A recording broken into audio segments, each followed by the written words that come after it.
Hello everyone, good morning सगळ्यांना. भाजीसाठी लागणारं खोबरं मी फ्रीझरमधनं बाहेर काढून ठेवलं आणि काल या मातीच्या बॉटलमध्ये आपण पाणी भरून ठेवलेलं. 2 दिवस आपल्याला याच्यामध्ये पाणी भरून ठेवायचं होतं, तर मी हे थोडंसं पाणी चेंज करून ठेवलेलं आहे. आणि आता हे 2 दिवस झाले की मग आपण पाण्याची बॉटल ही वापरू शकतो. पाण्याची बॉटल वापरण्यासाठी तयार असणार आहे. तर उन्हाळा असला ना की थोडंसं संध्याकाळी अगदी तिखट खावंसं वाटत नाही. म्हटलं मग अशा काय भाज्या बनवायच्या, तर आज मी विचार केला आहे कच्च्या केळ्यांची भाजी बनवते. आणि कच्च्या केळ्यांची भाजी म्हटलं तुमच्यापर्यंत पोचवायची पण होती, म्हटलं शेअर करूया तुमच्यापर्यंत. तर कच्ची केळी जेव्हा आपण चिरतो तेव्हा ना त्याला खूप ढीक असतो. त्याच्यामुळे काय होतं, हातनं अगदी चिकट होतात. तर त्याच्यामुळे ना हाताला थोडंसं तेल लावून घ्यायचं आणि मग ती सोलून घ्यायची. वेळीवर याची साल अगदी छान निघाली जाते. पण मी वेळी न वापरता आता मी सुरीच वापरते. आणि जेव्हा तुम्ही हे कापता ना तेव्हा ती पाण्यात ओतून म्हणजे टाकून घ्यायची कच्ची केळी जी आपण कापलेली आहेत ती, नाहीतर ती देखील ना काळी पडतात. ते इथे मी कढई ठेवलेली आहे.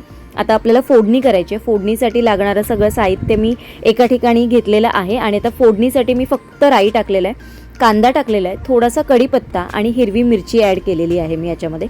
आणि जेव्हा तुम्ही उपवासासाठी कराल ना तेव्हा याच्यामध्ये राई न टाकता तुम्हाला फक्त याच्या जागी जिरं ॲड करायचं आहे. आता ही जी आपण केळी कापलेली होती ती याच्यामध्ये ओतायची, थोडंसं पाणी टाकायचं आणि 5 ते 7 मिनटात आपली ही केळ्याची भाजी तयार होते शिजून.